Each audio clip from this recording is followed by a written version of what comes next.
Welcome to Fierce Fit Feminine and Other F Words, a place where women come to learn how to improve their health, beauty, body language, and communication. I'm Christine Brunelli, and I'm your host, and it feels so good to be with my microphone and my soundproof studio. And that's because this episode you're about to listen to was recorded from my phone on the beach. And that sounds like it would be bliss, right? But not for a perfectionist who likes everything just perfect. So stick with the whole thing. It's only about 15 minutes, and stay with me until the end so you can hear why I'm going to challenge you to get out of your comfort zone. Let's get started. I want you to hear something special. Here it is.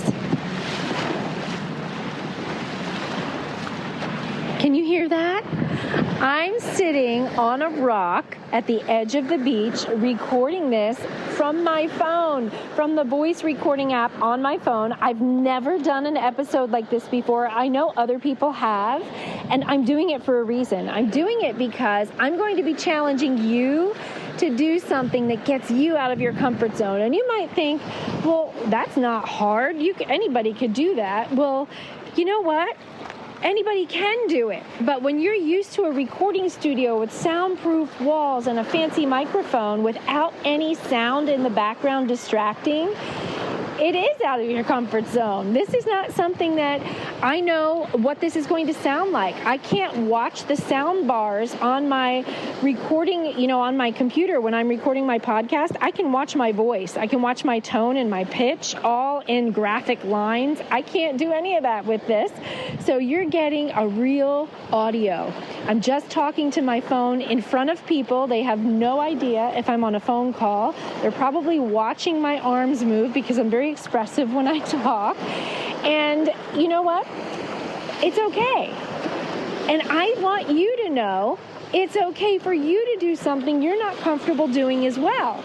Today we're going to talk about courage over confidence, because a lot of times I work specifically with confidence, with women that want to feel confident on camera. I teach them how to feel confident on camera through how they look, how they speak, how they present themselves, how they feel.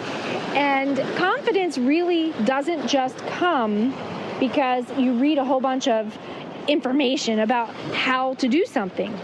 You know that. You know that you can't read how to make the perfect noodle from scratch without actually making that perfect noodle from scratch. It takes a couple tries. That's the same thing in everything.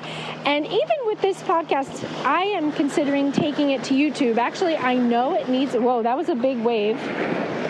I'm about 2 rocks up from where the waves are crashing, and that hit my foot. So sorry if that was very loud, and I have no idea, but I'm going to guess that it was. Anyway, I know that I need to take this podcast to YouTube because there are people that love listening to podcasts from YouTube because they're visual, and they watch. They watch the podcaster speak. They watch whatever the podcast uses for a visual, or they just don't use the apps where podcasts are played. And they prefer to use YouTube, and they hit play and they cook dinner, or they're on the treadmill, whatever it is that they're doing while they're listening. So I'm really feeling the nudge that that's something that I need to do sometime in the next 6 to 9 months. But that requires a different me. That requires making sure that I'm recording that podcast done, hair, makeup, the whole deal, because I teach all of that in my course and in my coaching. So I'm not going to show up, just like sometimes I record these episodes and you don't want to know. The messy bun is not even a messy bun. It's beyond messy bun. I might be in my PJs. When you record a podcast, it's so nice because you can just do it anytime. It could be recorded at midnight, edited sometime down the road, and shared a month later. But when you're doing it for YouTube and it's visual, that means I have to get out of my routine, out of my comfort zone, and to record them with a camera pointing on me. All that to say, what is it that you know you should be doing for your business? You know it, you feel it, and you're not doing it. Where are you stuck? Because that's what I'm here to challenge you in today. I want to help you get unstuck. And this is why. Done is better than perfect. I'm doing this First time ever on my phone. I have no idea until I get it and plugged into the editor what this is going to sound like, but I'm going to do it. And I'm going to post this and share it, and I hope no matter how it sounds, you'll have grace for, wow, she at least did it. I wanted to try something new, and I want you to try something new. I want you to figure out what that is and push yourself. And this is the truth. Your courage comes before your confidence. You have to have courage to step into whatever it is that you're holding back on doing. So let's use camera as an example. If you're the face of a business, or if you are the business owner, or you're a manager, or whatever you are in your business, but you know that you need to be on camera more to connect with your audience. Or maybe you have a leadership position, and if you showed your face more than just graphics, it would help your audience connect with you. But they don't ever get to see that because you're camera shy. Well, why not take a selfie and connect that selfie to a caption like, hey, my name is so-and-so, and I just wanted to introduce myself and let you know this is what I do. People love that. That would be a perfect reason to take a selfie right there. Now, you might need to take like 200 selfies to get one you like. That's okay. Nobody needs to know. That's what it's all about. It's all about practice. Get the selfie done, write a caption, or if you really want to step it up, do a video. Put yourself on video talking, not doing a trend. You're not going to hide behind the trends without saying any words. Actually get on video and say, hi, my name is blah, blah, blah. I do this. You can make it your elevator pitch. An elevator pitch is just who you are and what you do. You can use it for a networking event. You can use it to pitch like something you're selling, or you could just use it to introduce yourself on social media if you've never done that before. There's a story, there are multiple stories about how elevator pitches came to be and why it's called elevator pitch. And the one that resonated with me the most, that I think I grabbed onto, and I think this is the real story, but who knows, is that screenwriters, actors, and actresses used to get in the elevator with people that were in a position that could put their job on the map, put their face on the map, on the screen, and they used the elevator ride to pitch why they should be hired. So an elevator ride, 30 seconds would be long, right? Elevator, they say now you have like 10 to 15 seconds. Write what you do in 10 to 15 seconds. I'm Christine. I help female business owners look and feel fabulous on camera. That's it. That's all you need to say. So if you want to push yourself and get on video, put yourself out there. Record a video, record a reel, because those things are going crazy on social media right now, and just get yourself all dolled up as cute as you want to, and then say your name and what you do, and say, I just wanted to introduce myself, and this is what I do. You'll get great traction with that. And if you don't, do it again in a month or two, because chances are only 3 to 5% of your audience is going to see it anyway. So don't be afraid of what people think. And don't be afraid of it not being perfect. And I'm sharing that from a place of experience, because those two reasons are what used to hold me back. I was stuck in perfectionism. I really wanted to be the perfect everything. I wanted to be the perfect mom, the perfect wife, employer, the perfect friend, all the things, Pinterest perfect, but I wasn't even on Pinterest when I struggled with all that stuff. Perfectionism will keep you stuck for a very long time. Done is better than perfect. You have to get out there, make the mistakes. Oh my gosh, if you could see the very first time I ever did an Instagram Live, I had no idea how to do it. And by the way, that was only in 2021. In 2021, I started my Instagram account. And I said to a friend I was in a group with, I said, I don't know how to do this. Like, what if nobody comes? Because I had only watched Instagram Lives with the gurus, the people that had hundreds of people on there. They would engage in the comments, and I had no idea. Like, when it hits live, what happens, right? I knew nothing. And she said, well, just talk. Do it anyway, because she had more experience than I did. And I said, but what if nobody's there? Do I just end it? And she said, absolutely not. You talk anyway. Say what you're going to say, save the video, and post it to your Instagram TV. Well, they took that away. but there's no more Instagram TV, but you can save the video so that you can watch it, or you can delete it if you want to. If nobody shows up, you can just go on live, and if you didn't like how you sounded, just hit delete. But do it. I did it, and on my first one, nobody came. You could probably still find it on my Instagram feed. I saved it because I wanted it to be kind of a time capsule of my journey, of where I started, because I didn't ever go on social media with my voice. I would put pictures up, but never videos, speaking and teaching, never. And it wasn't because of lack of confidence, it was more lack of know-how, fear of judgment of what people would think. That's the second thing. And also the perfectionism. And my big thing was, well, if nobody comes, will people think I'm a failure? If nobody's on my live, what will they think? It'll look like I don't know what I'm talking about, or else it would attract people. I had all these crazy beliefs and thoughts, when all it comes down to is people actually aren't on social media platforms 24/7 to catch every single live video. And even the videos you post, that's why you see multiple posts a day, sometimes 3-4 posts a day from different people, because they know that their videos are not going to get seen by everybody all the time. So they're trying to catch people's attention, so they create different multiple videos per day. So for you, maybe it's a video, maybe it's your elevator pitch, maybe it's a photo and it's you introducing yourself and say, hey, it's been a while, or hey, I've never done this before. People love vulnerability. So if you did that, you would have great feedback. Maybe you're not a business owner. Maybe you've never posted a selfie and you find a good picture and you want to share it so you can put it in your Facebook picture. Well, that's a safe place to do it, your profile picture. But what if you just posted it in your Facebook feed and shared one small success that you want to celebrate with people? But use your picture as the attraction, just for the attention of it.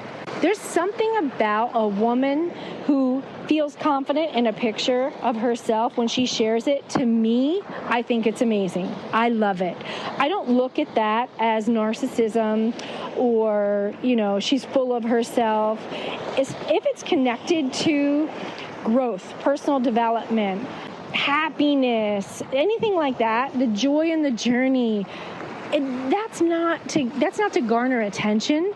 That's a personal development thing. And if people want to look at that and say, oh, they're narcissistic, let them. Let them. It doesn't matter. But if you just put it out there, you want to share it. Get out of your comfort zone. Now, let's take this into different areas. What if you're not a business owner? What if you're not in a position of leadership? You're listening to this going, well, how can I use this this strategy to go, use done is better than perfect. What does that mean for me? Well, this is an example. What if you want to try something you've never done before? Anything. I don't know. I'm here watching some guy paddle out on a kayak and he has scuba gear. So I'm going to use that as an example right now, right off the cuff. Maybe you want to learn how to scuba dive and you don't have anybody to go with. So you'd have to go by yourself. How about this? If scuba's too scary, take yourself out to lunch all alone. Go by yourself. One thing at a time, right? You don't go right into something. Well, I do. I'm one of those people that jumps head first now, but take it baby steps. Do one thing at a time. How about a relationship that needs a conversation, but you've been putting it off? I've had those. I know what that feels like. You're stuck and you feel stuck and you know that other person's not going to have the conversation, and so you should, because you would rather face it head on than get hit with a surprise. I've done that. And here's the reason that we don't do it. We know what it feels like to be stuck, and that's a comfort zone. We don't want to admit that that's a comfort zone, but you're comfortable being stuck. In anything, you're comfortable not trying something new. You're comfortable not trying scuba diving. I'll keep using that as an example. Or whatever it is you want to learn. You're comfortable not dining alone. You're comfortable not sharing videos and photo. And you're comfortable not having those hard conversations. You have to get uncomfortable. Because whatever happens on the other side of it, 9 times out of 10, you're going to feel really good about it. Because it's going to move the needle. Don't you want to improve? Don't you want to be a better version of yourself? And don't you want your life to be moving forward instead of stagnant? So if it means that you have a conversation that has potential scary words coming, like maybe this isn't working out, or maybe we need to hit pause, or maybe, just maybe, it'll be good. Maybe it'll bring about good, positive things that wouldn't be scary for you, but you have to take the step into it. So this doesn't just have to apply to business, but if you are a woman in business or a woman in leadership, I want to challenge you to put yourself out there and talk about your story and why you do what you do. Get out there and do it. And if you can do it on camera, even better. Because right now, short form video is king. That is where everything is happening. If you're not using video in any of your marketing or any of your social media, you're missing out. That's getting priority by every single platform right now. Instagram has come out and said we are no longer a photo sharing app. They're a video sharing app. So if you want to promote yourself, promote who you serve, how you serve them, so that you have more impact and so that you grow, you need to put yourself on video. You need to put a picture out there. Do an introduction. Sell yourself. Done is better than perfect. And the more you do it, the better you'll get at it. It takes courage to make that first step, my friend. And this is my challenge as the waves are crashing on these rocks.